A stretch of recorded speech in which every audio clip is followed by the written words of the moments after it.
अगर किसी को ऐसा एहसास होता है कि उनके परिवार के ऊपर किसी ने कुछ ऊपरी करवा दिया है, तो उसमें हम अपने आप को दृढ़ता से कैसे जीवन जिएं? पहले तो ऊपरी कोई ऐसा करवा नहीं सकता। ऐसा करवा देता ऊपरी तो आज ना थाने की जरूरत होती, ना कोतवाली की जरूरत होती, ना न्यायालय की जरूरत होती। देवता किसी के साथ भी कुछ भी करवा सकता। ऐसे नहीं करते। कुचित कदाचित कोई कभी कभार शापानुग्रह शक्ति होती है, बाकी ऐसे जनरल नहीं होता। कोई करा दे तो कोई दुश्मन को छोड़ेगा ही नहीं। कुछ नहीं कराया है। और सीधी बात, यदि आपको नमोकार मंत्र पर विश्वास है तो नमोकार मंत्र पढ़िए, और जो नमोकार मंत्र पढ़ता है उसको कभी ऊपरी प्रभाव पड़ता ही नहीं। अपने धर्म पर विश्वास रखिए, सिद्धांत कीजिए।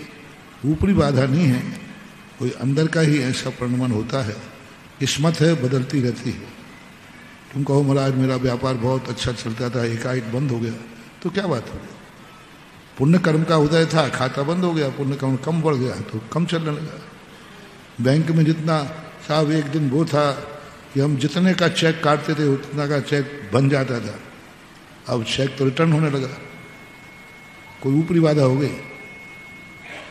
चेक रिटर्न होने लगा तो ऊपरी बाधा हो गई कि बैंक बैलेंस खत्म हो गया?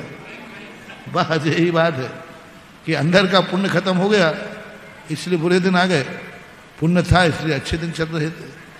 कर्म सिद्धांत तो यही कहता है, पुण्य की हीनता आते ही व्यापार, धंधा, शरीर, रोग, बीमारी सब आना शुरू हो जाते हैं। और जब पुण्य रहता है तो कुछ नहीं होता। इसलिए इन सब चीज़ों को, कर्म सिद्धांत का एक बहुत बड़ा कंसेप्ट जैन दर्शन का है, उस पर ध्यान रखेंगे तो ऊपरी आदि बाधाओं का कोई मतलब नहीं। नकारात्मक बाधा होना और ऊपरी बाधा होने में अंतर है।